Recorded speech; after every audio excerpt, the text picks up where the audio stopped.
Look who's here, the National Border Patrol Council President, Brandon Judd. We love having you on, Brandon, and thanks for your service to our country. Happy St. Patrick's Day to you. Okay, your take on this story. The Western Sheriff's Association, unanimous vote of no confidence in Vice President Kamala Harris.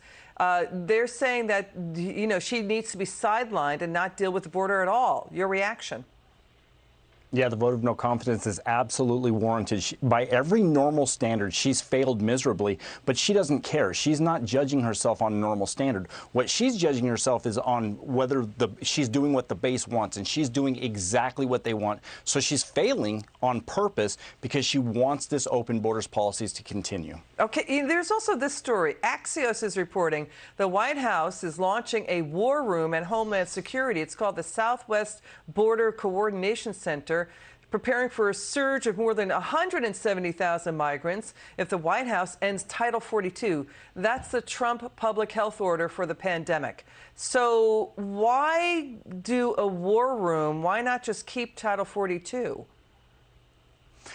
So they're looking at it as the pandemic winds down, as all the states get rid of that, they're worried that they're going to get sued. And if they get sued, the courts are going to overturn Title 42, saying that the health risk just isn't there anymore. So they're gearing up and they're preparing. But Liz, it's not like they're preparing in the right way. It's not like they're trying to put programs and policies to stop people from crossing. What they're doing is they're gearing up to try to release people quicker so that they don't back up our processing facilities. That's all that they're doing.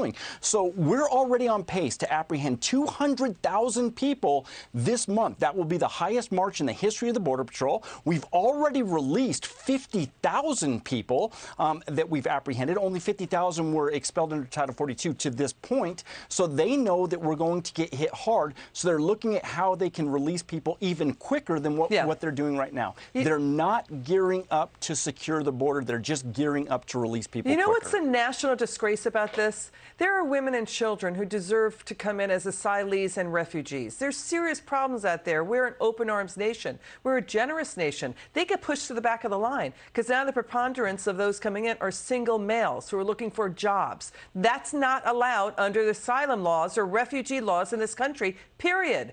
Respect our border laws. The sheriffs are saying the White House keeps stepping on a rake when it comes to the border.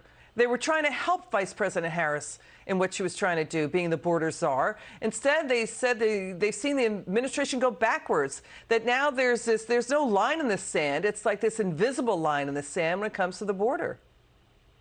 And we should all be extremely frustrated with what's going on because we do want to protect women and children. We do want to look out for the sanctity of life. But this administration, because they're trying to pander to their base, they're just completely and totally letting everybody in. And the people that get pushed to the back line, like you said, are the women and children. And it's not just that they get pushed to the back of the line.